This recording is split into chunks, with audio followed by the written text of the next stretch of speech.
The Sony A7 III is still one of the hottest mirrorless cameras on the market, but it's not without drawbacks, although I may have found a way around one of them.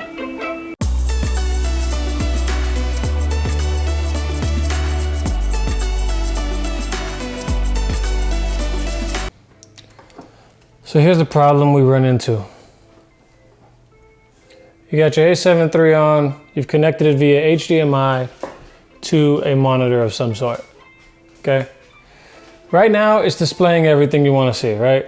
And we have our camera set to 4K, 24 frames per second at 100 megabytes, right? Ideal 4K imaging.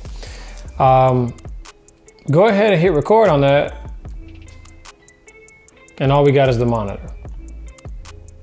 Now, for most users of the Sony A7 III, this might not be an issue for you.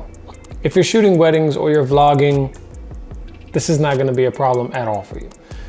This is more an issue for those of us who wanna shoot independent films. Now, I personally ran across this problem on a recent project where we were filming a one-take short film, 20 minutes long, no cuts, straight on through.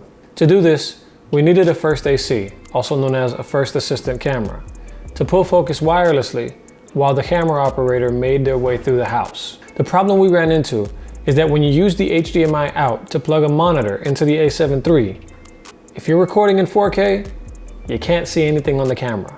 It'll transmit that signal to the monitor, whether that be wired or wireless, without a problem. But the person operating the camera can't see what they're shooting.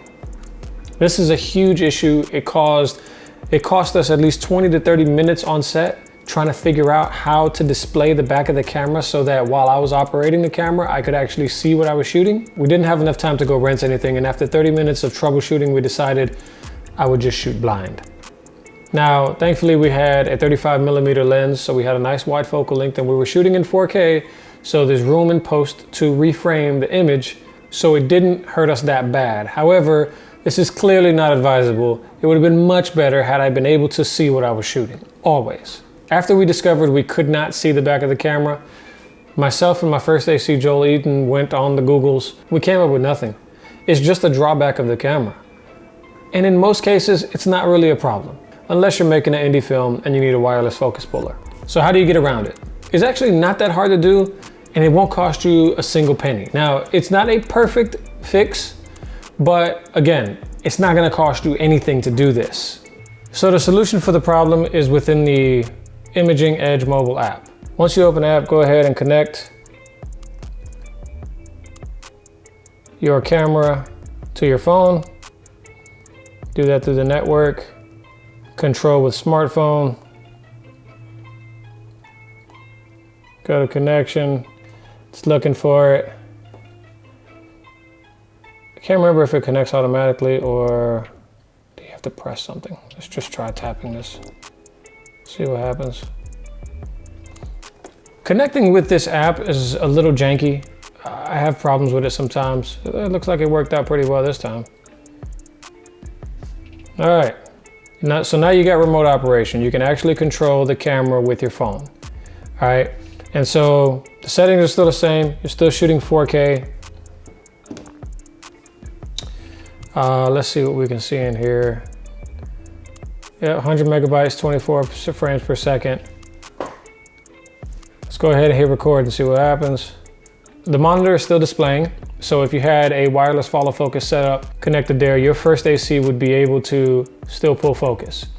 And now you, the camera operator, just need to attach your phone to your camera. Now, here's the problem with this. This is, it's a free solution, so of course there's always some little drawbacks, and that is the lag. In any case, this would have helped me out drastically when I was shooting that short film and I couldn't see what in the world I was shooting. Even if, there's lag in it, at least when I settled, I would know, okay, I got my subject in frame, I got the main things I need in frame.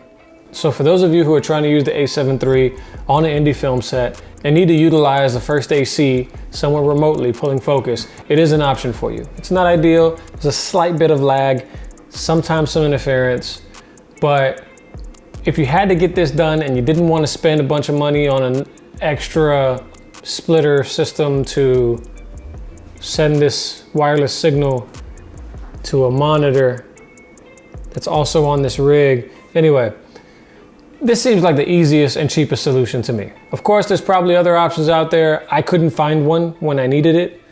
And if you've ever run into this, you probably ran into the same problem of trying to figure out how you can see what you're shooting while displaying a monitor elsewhere. If you guys have another solution for this problem so that you can wirelessly pull focus on the monitor remotely and still see the camera, please let me know.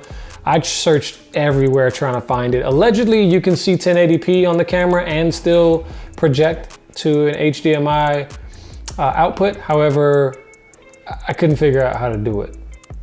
That's probably a user error. But the 4K thing is legit. It straight up tells you you can't do it. Stay safe out there, guys. I'll see you in the next video.